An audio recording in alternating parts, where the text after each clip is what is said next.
Assalamualaikum warahmatullahi wabarakatuh. Dan selamat pagi adik-adik siswa dan siswi SMA se-Sulawesi Selatan. Bagaimana kabarnya hari ini? Semoga kita semua senantiasa dalam keadaan sehat.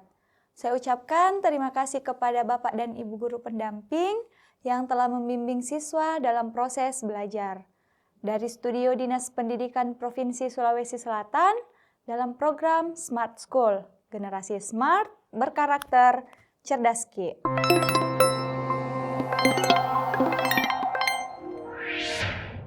Halo Ade, selamat pagi.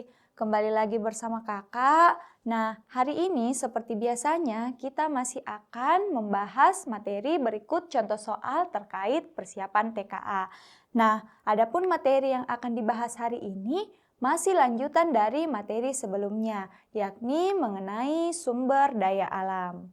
Nah, adapun sub pokok yang akan kita bahas pada pertemuan kali ini yakni meliputi yang pertama itu ada potensi sumber daya alam di Indonesia, yang kedua pemanfaatan sumber daya alam, yang ketiga prinsip pemanfaatan dan pelestarian dari sumber daya alam itu sendiri, dan yang terakhir itu adalah pelestarian dan pengelolaan sumber daya alam. Jadi ini merupakan 4 poin yang akan kita bahas pada pertemuan kali ini. Nanti juga kita akan bahas contoh soalnya.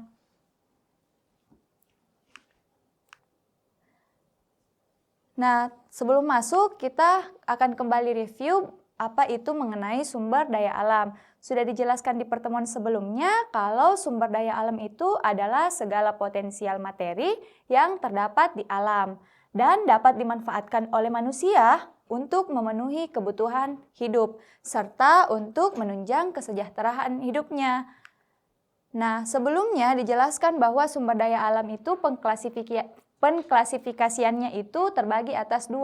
Ada yang berdasarkan dapat dan tidak dapat diperbaharui, dan juga ada yang berdasarkan asal pembentukannya, yakni terdiri dari biotik dan juga abiotik. Nah, sekarang yang akan kita bahas pertama yakni potensi sumber daya alam di Indonesia. Seperti yang diketahui bahwa Indonesia itu merupakan salah satu negara yang memiliki sumber daya alam. Dalam artian Indonesia itu kaya akan sumber daya alam. Nah, adapun potensi sumber daya alam yang pertama yang ada di Indonesia itu dari segi kehutanan. Nah, Indonesia daratannya itu dipenuhi dengan hutan-hutan, di mana hutan-hutan tersebut itu tersebar di berbagai daerah. Jadi, sebagai paru-paru dunia, hutan di Indonesia itu menghasilkan oksigen atau O2, juga menghasilkan kayu dan juga menyimpan keanekaragaman hayati atau disebut juga dengan biodiversitas.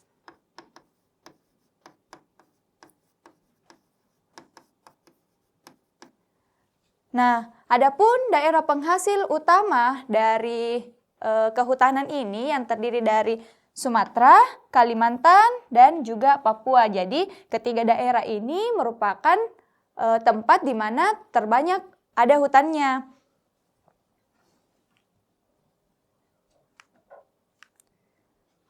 Nah, potensi yang kedua ada dari segi kelautan dan maritim.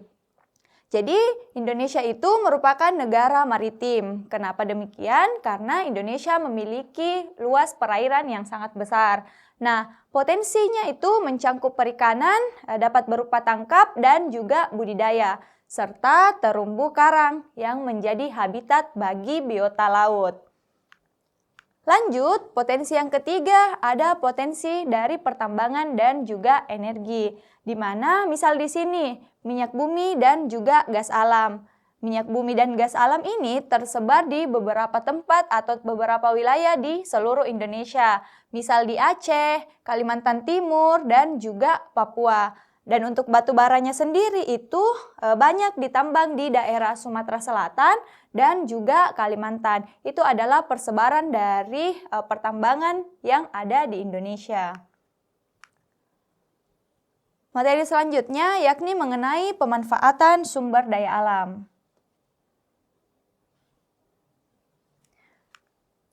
Jadi sumber daya alam itu yang ada di Indonesia secara khusus itu dapat digunakan untuk memenuhi berbagai kebutuhan kita. Nah, kebutuhan yang pertama itu dari segi pangan.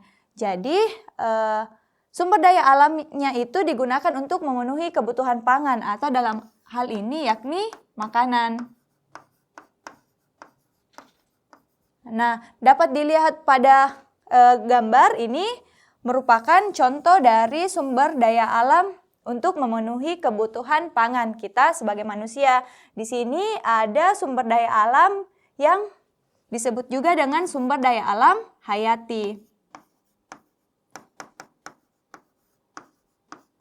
Jadi semuanya ini digunakan manusia untuk memenuhi kebutuhan hidupnya. Lebih lanjut, ada energi dan juga bahan bakar. Nah, potensi atau pemanfaatan sumber daya alam yang kedua itu untuk memenuhi energi dan juga bahan bakar, di mana bahan bakar ini berasal dari minyak bumi untuk bahan bakar kendaraan bermotor, dan energi ini digunakan untuk pembangkit listrik. Lanjut, ada sandang dan juga papan. Jadi pemanfaatan selanjutnya itu yakni untuk memenuhi kebutuhan sandang dan juga papan. Sandang di sini untuk memenuhi kebutuhan pakaian.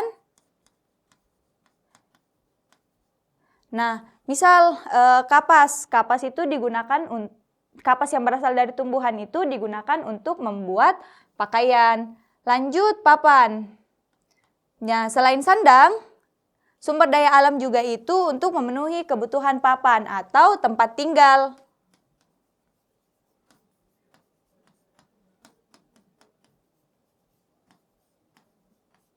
Nah, jadi kayu-kayu misal yang ditebang di hutan itu biasanya digunakan orang-orang sekitar tersebut untuk membangun misal rumah, untuk memenuhi kebutuhan tempat tinggal atau papan itu sendiri.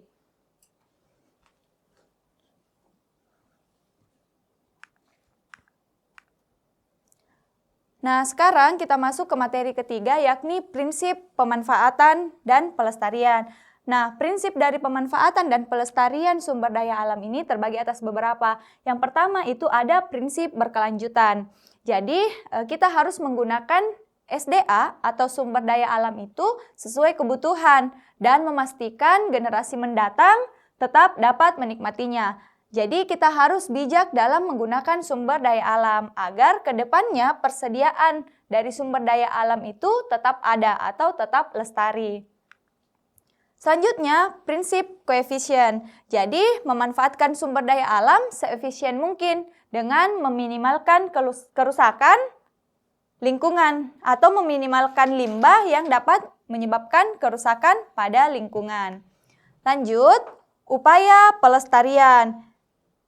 Jadi, prinsip pemanfaatan dan pelestarian yang ketiga itu adalah upaya pelestarian, di mana pelestarian ini merupakan suatu proses menjaga dan melindungi sumber daya alam tersebut untuk digunakan secara berkelanjutan. Nah, adapun upaya pelestarian yang dapat dilakukan meliputi misalnya reboisasi atau penanaman hutan-hutan yang gundul. Lebih lanjut, ada daur ulang sampah, pengolahan limbah, dan juga tebang pilih. Selanjutnya kita masuk ke materi pelestarian dan pengelolaan sumber daya alam. Nah, yang pertama ada yang namanya upaya konservasi.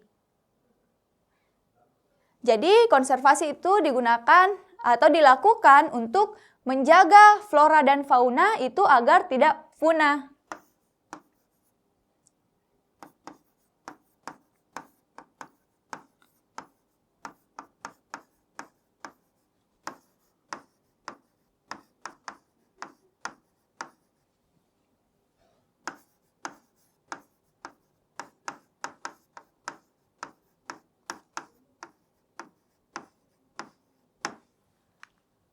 Nah, yang kedua ada yang namanya reboisasi. Nah, reboisasi ini merupakan proses penghijauan atau menanam pohon pada hutan-hutan gundul agar pohon-pohon tersebut dapat tumbuh.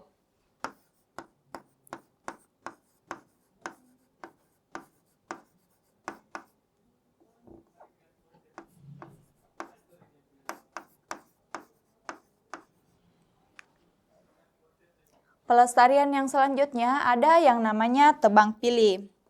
Jadi, tebang pilih itu adalah proses di mana pohon-pohon yang ada di hutan itu ditebang, tapi dengan artian kita itu melihat umur dari pohon tersebut, kemudian melakukan penanaman kembali.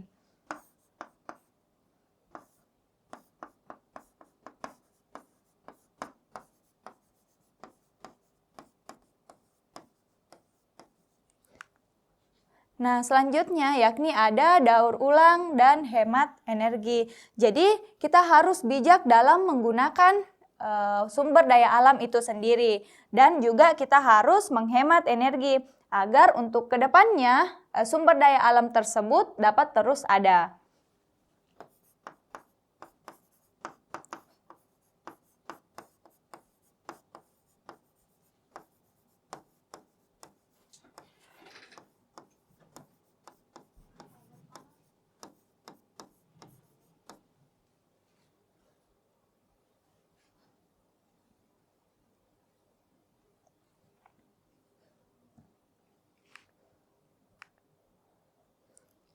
Nah, itu tadi materi mengenai sumber daya alam.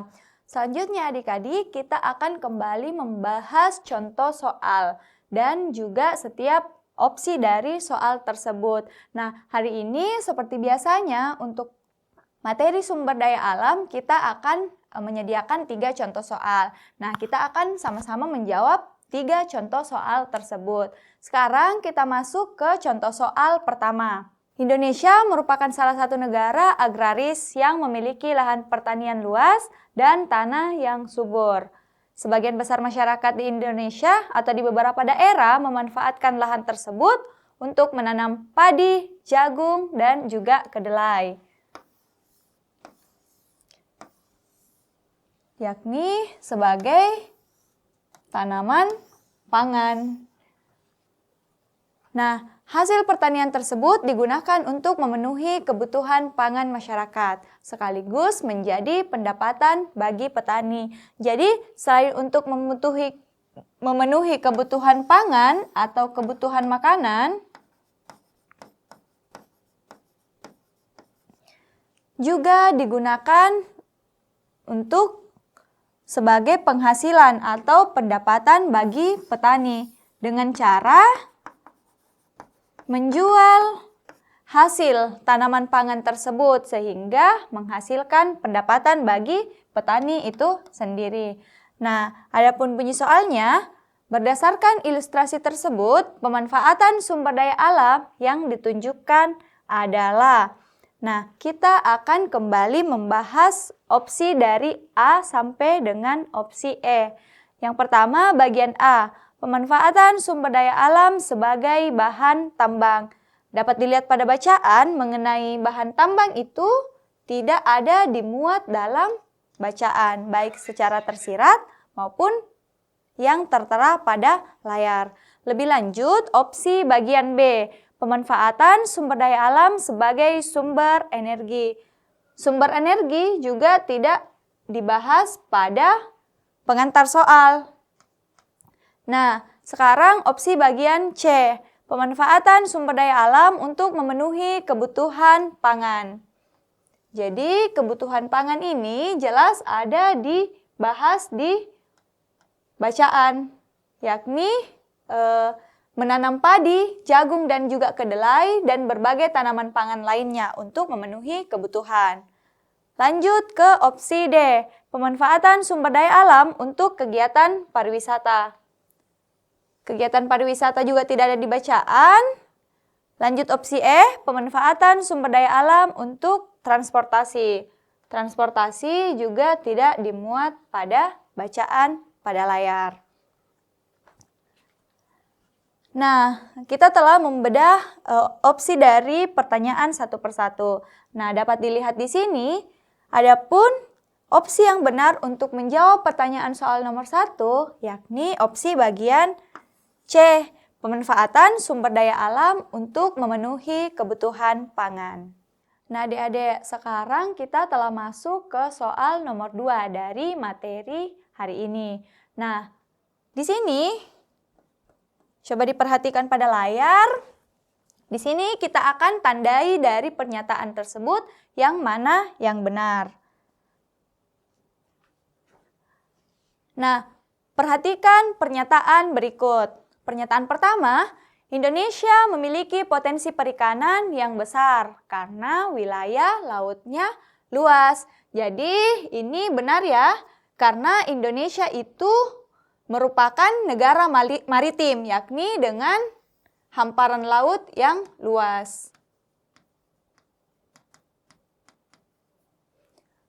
Lanjut, bagian 2. Indonesia kaya bahan tambang karena berada pada jalur pertemuan lempeng tektonik. Ini juga benar ya, karena letak geografis Indonesia itu berada pada jalur pertemuan lempeng tektonik.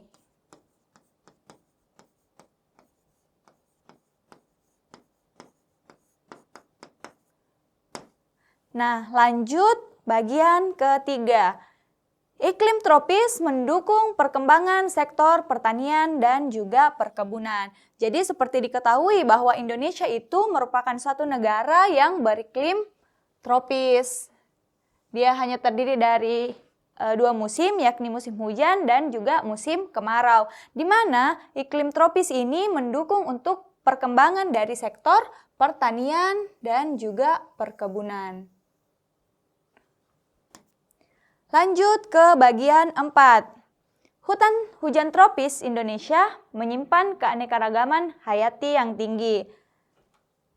Keanekaragaman hayati ini disebut juga dengan biodiversitas.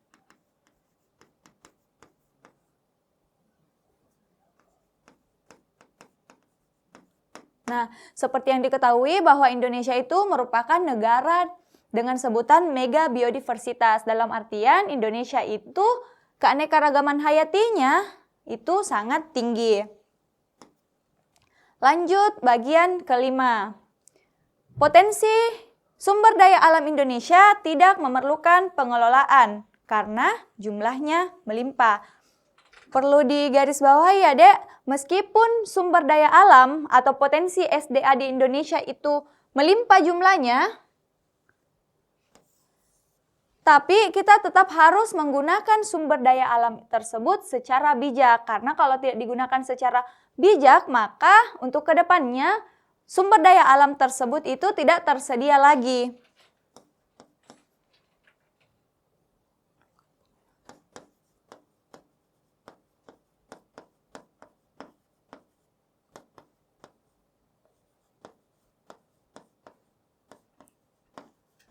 Jadi pernyataan nomor 5 itu kurang tepat ya. Nah, sekarang kita akan ke bagian opsi. Di sini kita baca dulu pertanyaannya ya. Di sini pernyataan yang benar adalah 1, 2, 3, dan 4 itu benar ya. Sedangkan pernyataan yang kelima itu salah atau tidak tepat. Kita lihat opsinya. Di sini hanya memuat 1, 2, dan 3. Ini benar. 2, 3, dan 4 benar. Lanjut 1, 3, dan 5. Ini kurang tepat ya karena 5 itu tidak termasuk. Terus 1, 2, 3, dan 4 itu masuk. Semua benar, ini salah ya, karena semua benar itu ada opsi bagian pernyataan kelima. Sedangkan diketahui bahwa pernyataan kelima itu tidak termasuk. Nah, kita lihat opsi A, B, dan D. Karena pada pernyataan yang benar itu bagian 1 sampai dengan 4, maka jawaban yang paling tepat untuk menjawab pertanyaan soal nomor 2 yakni opsi bagian D. 1, 2, 3, dan 4.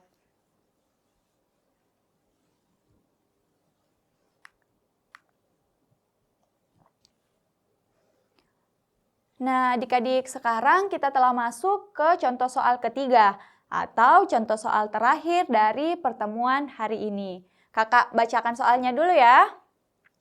Jadi, Indonesia merupakan salah satu negara penghasil nikel terbesar di dunia. Jadi nikel di Indonesia itu termasuk salah satu yang paling besar di dunia cadangannya. Nah, nikel menjadi bahan baku penting dalam pembuatan baterai kendaraan listrik. Soal nomor 3, keuntungan ekonomi yang paling mungkin diperoleh Indonesia dari potensi tersebut adalah, nah kita akan lihat opsi A sampai dengan opsi bagian E. Pada opsi A, menurunnya kebutuhan industri. Ini kebalikannya ya, kalau misal karena nikel ini jumlahnya besar di Indonesia atau salah satu terbesar di dunia, otomatis kebutuhannya itu meningkat.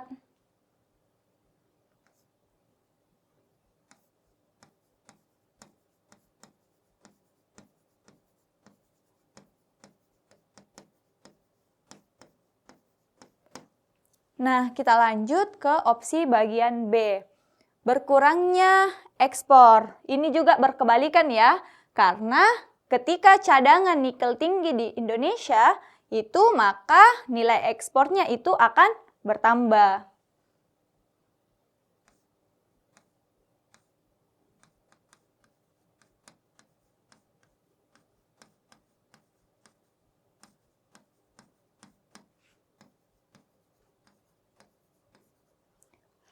Lanjut ke opsi bagian C.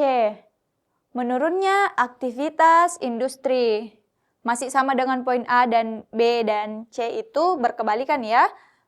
Ketika nikel itu besar atau ketika nikel itu banyak cadangannya, maka aktivitas industri di daerah tersebut juga akan meningkat.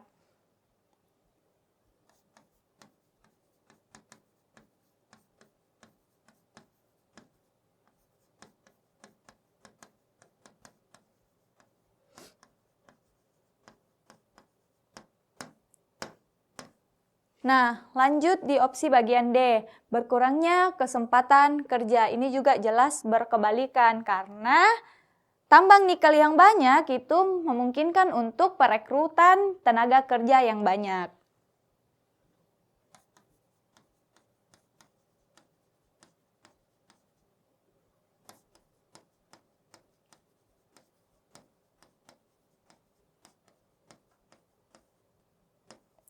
Nah, sekarang kita masuk ke opsi terakhir atau opsi bagian E. Meningkatnya pendapatan negara dan peluang investasi. Ini benar ya.